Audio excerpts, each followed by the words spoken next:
Donc voilà, nous sommes chez Alexandre Bain qui a toute une série de charrues, certaines récentes, certaines plus anciennes, mais il se sert vraiment d'un certain nombre d'entre elles. Et là, il voulait montrer une qui vient de rentrer et qui est assez intéressante. Si tu veux nous expliquer, Alexandre. Ouais, la particularité de cette charrue, c'est qu'elle...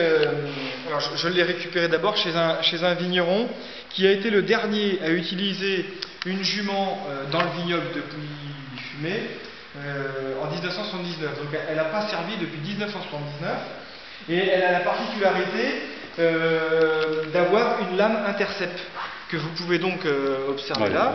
Donc ce couteau, qui va, il faut imaginer que la bineuse va longer l'alignement, le rang de vigne, et que donc le couteau va venir travailler entre deux pieds de vigne, sarcler, donc couper l'herbe, les plantules qui poussent entre deux pieds de vigne. Donc en fait, ce bras, dès qu'il rencontre un cep, il éloigne le soc, c'est ça? Alors en fait, à chaque fois, je ne l'ai pas utilisé, je ne l'ai pas encore utilisé puisque je viens juste de l'avoir par le collègue vigneron. Mais cette charrue, son mode de fonctionnement, c'est qu'il y a un ressort qui bande la lame, et dès que le pied, il s'agit de calibrer le ressort, mais dès que le pied, dès que la lame rencontre le pied, on bande le ressort. La lame, elle vient échapper au pied, et la puissance du ressort fait que la lame revient à travailler, couper l'herbe entre deux pieds de vigne. Voilà le principe de cette charrue.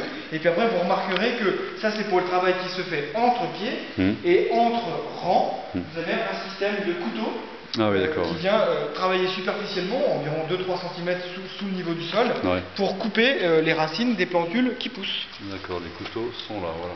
Voilà, exactement. Deux couteaux, et alors la charrue rouge, c'est une charrue... La charrue rouge, c'est pareil, je l'ai récupérée chez un vieux vigneron qui a 85 ans à peu près, de Soumar, donc de l'appellation. C'est une charrue qui est une décavaillonneuse, débuteuse.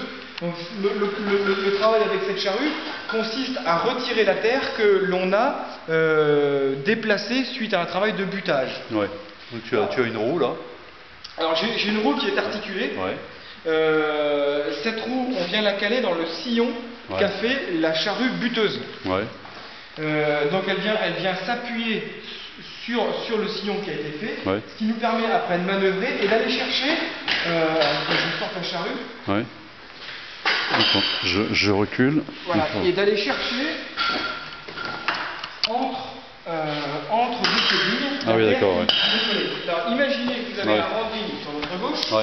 Il y a un sillon qui a été créé par la charrue buteuse, et on va donc considérer que la roue elle est bloquée dans ce sillon, et on va donc, avec l'articulation qu'on a, aller chercher entre deux pieds de vigne. D'accord, oui. Donc tu as le cheval de trait que tu as dehors va tirer ça, et toi tu as la possibilité, en allant à droite à gauche, de prendre, entre guillemets, ce n'est plus ni moins qu'une pelle. On va prendre la terre qui est placée entre deux pieds de vigne et la mettre à l'endroit où on marche, entre deux rangs de vigne. Donc ça, c'est l'opération de décavaillonnage. Voilà. Donc il faut imaginer que le cheval tire ici, lui il est situé dans le milieu du rang, et là on vient travailler sur la partie gauche du rang de vigne. D'accord. Donc ça, c'est l'opération de décavaillonnage, c'est l'opération inverse de cette charrue-là, qui est le butoir. Le butoir, lui, cette fois-ci, on travaille plutôt sur le côté droit. Vous remarquerez que le crochet qui permet de tirer la charrue, il est plutôt situé à gauche de la charrue. Imaginez que le cheval marche à cet endroit. Ici, on a un contrôle de profondeur. Et donc, la terre va être déplacée, elle va être versée sur les pieds de vigne. C'est la première opération de l'hiver, avant l'hiver ou fin d'hiver. Et ensuite vient le décavaillonnage que je vous ai présenté juste avant. Et enfin, dans le courant du printemps, lorsque l'herbe commence à repousser sous les pieds de vigne, et avant la floraison, on va utiliser cette charrue-là. Je ne l'ai encore pas utilisée, mais pour aller sous les pieds. Sous les pieds. Écoute, merci Alex. Il n'y a pas de quoi, c'est un plaisir.